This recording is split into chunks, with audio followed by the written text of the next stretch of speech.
আচ্ছা শোনো, হ্যাঁ, এবার দেখো, এইটুকু আঁকায় ফেলেছিলাম, পরে দেখি নেট চলে গেছে।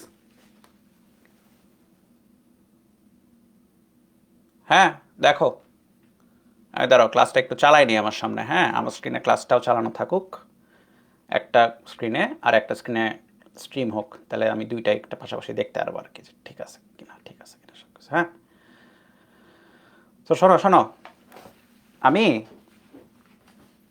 এই দুইটা আঁকায় ফেলছিলাম, এইটুকু আঁকায় ফেলছিলাম। হ্যাঁ, তো আঁকাও তাড়াতাড়ি, যে যার অবস্থান থেকে আঁকাবা।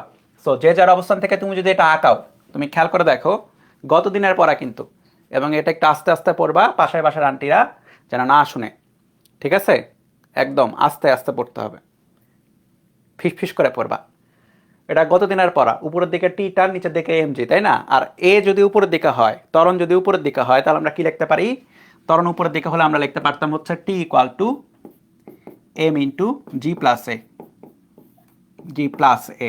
আর ত্বরণ যদি হয়তো নিচের দিকে, তাহলে T equal to M into G minus এ।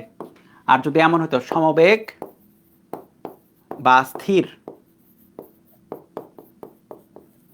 তখন আমরা লিখতে পারতাম হচ্ছে T equal to M G. মনে আছে তো? এটা কত দিনের পড়া ছিল? ওকে। হ্যাঁ, ইউকেতেও নেট প্রবলেম হয়, এটা মাঝে মধ্যে নেট ড্রপ করে হুট করে।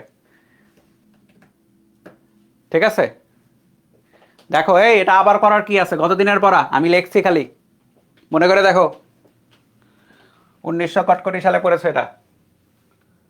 ঠিক আছে, কতদিনের পড়া কিন্তু, অনেকগুলো কেস পড়েছিলাম না? উপরে টি, নিচে এম জি, ত্বরণ উপরের দিকে হলে এম ইন্টু জি প্লাস এ, ত্বরণ নিচের দিকে হলে M into G minus A, আর সমবেগ স্থির থাকলে টি ইকুয়াল টু এম জি। এখন এইটাকেই হচ্ছে আমরা একটু আগে যেটা পড়লাম ওটার সাথে মিক্স করব। কিরকম দেখো, আমরা যদি দুইটা ফোর্স, দুইটা ভর নিয়ে কাজ করি, ধরো ধরো যে এখানে একটা ভর আর এখানে আরেকটা ভর, হুম,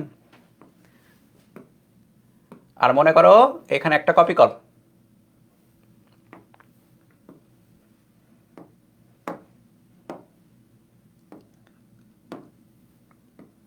তাহলে এই সুতাও টান টান হয়ে থাকবে, এই সুতাও টান টান হয়ে থাকবে। এটার ভর ধরো এম ওয়ান,